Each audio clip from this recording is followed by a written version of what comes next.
Hello friends, आप सब कैसे हैं। मैं आशा करता हूं आप सब बहुत अच्छे होंगे।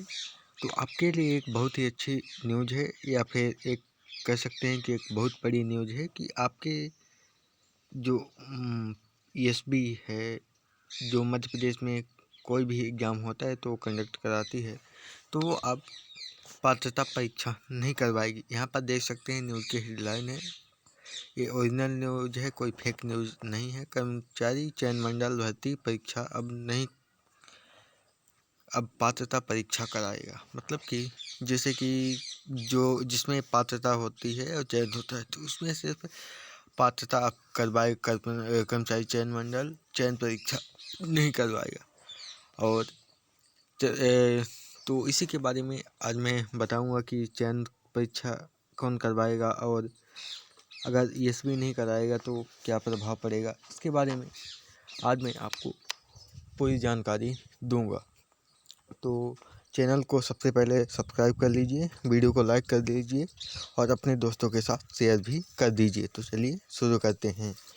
दोस्तों, आप यहाँ पर देख सकते हैं कि ये एक नई दुनिया अखबार का एक न्यूज़ कटिंग है। यहाँ पर देख पा रहे हैं तैयारी है कि सैद्धांतिक सहमति मिली, कैबिनेट में जल्द आएगा प्रस्ताव। मतलब कि अभी नियम नहीं बना है, लेकिन हाँ अब सहमति मिल चुकी है, तो ऐसा ही होगा। मध्य प्रदेश में सरकारी नौकरियों की भर्ती प्रक्रिया में बड़ा बदलाव किए जाने की तैयारी चल रही है। कर्मचारियों की भर्ती के लिए परीक्षा आयोजित करने वाला कर्मचारी चयन मंडल ईएसपी अब सीधे भर्ती परीक्षा आयोजित नहीं करेगा। इसके स्थान पर वह पात्रता परीक्षा आयोजित करेगा। वही जो मैंने बताया कि वो अब चयन परीक्षा नहीं करवाएगा, अब सिर्फ पात्रता परीक्षा करवाएगा। जैसे कि टीचर भर्ती में जो होता है, शिक्षक भर्ती में वर्ग 1, 2, 3 में, तो चयन परीक्षा कोई दूसरा करवाएगा, और जो पात्रता परीक्षा है वो ईएसबी करवाएगा। ठीक।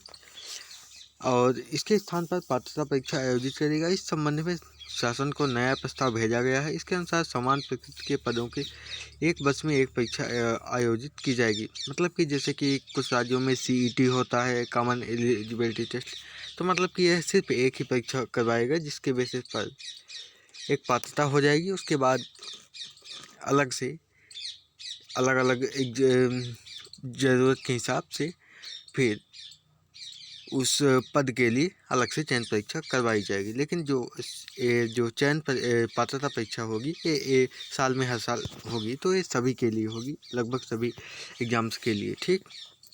परीक्षा के बाद अभ्यर्थियों का स्कोर कार्ड ईएसबी की आधिकारिक वेबसाइट पर जारी होगा। प्रदेश के विभिन्न विभाग अपनी आवश्यकता के अनुसार पोर्टल पर रिक्त पद विज्ञापित कर पात्रता परीक्षा में प्राप्त अंकों और लागू आरक्षण नीति के आधार पर अभ्यर्थियों की वरीयता सूची तैयार करेंगे, और उसी आधार पर चयन प्रक्रिया पूरी की जाएगी, जो मैंने आपको बता दिया। स्कोर कार्ड के आधार पर विभाग करेंगे चयन। समान प्रकृति के पदों के लिए होगी एक परीक्षा। ठीक। व्यवस्था को सामान्य प्रशासन विभाग से सैद्धांतिक सहमति मिल गई है। नियम में संशोधन का प्रारूप तैयार भी कर लिया गया है। अब इसे कैबिनेट की बैठक में अंतिम निर्णय के लिए प्रस्तुत किया जाएगा। यह प्रक्रिया इसी माह पूरी होने की संभावना है। ईएसबी के अधिकारियों का मानना है कि नई व्यवस्था से भर्ती प्रक्रिया अधिक पारदर्शी, समयबद्ध, और उनका दावा है भर्ती प्रक्रिया में 2 से 2.5 माह में पूरी की जा सकेगी। ये सही बात है, क्योंकि जब हर साल एक पात्रता परीक्षा होगी तो बहुत सारे बच्चे क्वालिफाई भी करते जाएंगे, तो बार बार नहीं देना पड़ेगा उन्हें, और तो फिर उनके आवश्यकता अनुसार, विभाग के आवश्यकता अनुसार उन्हें सेलेक्ट कर लिया जाएगा। उनका दावा है कि भर्ती प्रक्रिया से 2 से 2.5 माह में पूरी की जा सकेगी। अभ्यर्थियों को बार बार आवेदन करने और अलग अलग परीक्षाओं में शामिल होने के से राहत मिलेगी। ठीक है, ये अच्छी बात है।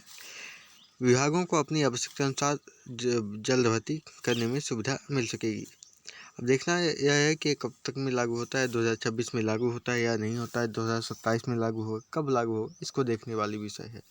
अभी यह व्यवस्था है कि वर्तमान में व्यवस्था से संबंधित विभाग पहले पदों की संख्या और भर्ती नियमों के साथ ईएसबी को प्रस्ताव भेजते हैं। इसके बाद कर्मचारी चयन मंडल विज्ञापन जारी करता है, परीक्षा कराता है और परिणाम घोषित करता है। चयन सूची और परीक्षा सूची तैयार कर संबंधित विभाग को भेजी जाती है। इसके बाद विभाग दस्तावेज सत्यापन और नियुक्ति प्रक्रिया पूरी करते हैं। इस प्रक्रिया में लगभग 1 से 1.5 वर्ष का समय लग जाता है। सही बात है कि इससे थोड़ा ये उतना जल्दी तो नहीं होगा कि 1-2 महीने में हो जाए, लेकिन हाँ पहले की अपेक्षा आप कम टाइम लगेगा तो ये अच्छी बात है, आपके लिए एक खुशखबरी कह सकते हैं। बाकी वैकेंसी तो निकल नहीं रही है। तो अगर आपको कुछ और भी न्यूज़ चाहिए या फिर इससे रिलेटेड कोई भी जानकारी चाहिए तो आप कमेंट में बताइएगा, मैं रिप्लाई दूंगा। चैनल को जरूर सब्सक्राइब कर लीजिए। अगर ये न्यूज़ आपको चाहिए तो कटिंग चाहिए तो आप टेलीग्राम में ज्वाइन कर लीजिए, मैं उसको यहाँ पर इसको वहाँ पर शेयर कर दूंगा, तो आप वहाँ से देख भी सकते हैं। तो मिलते हैं नेक्स्ट वीडियो में। जय हिंद, जय भारत।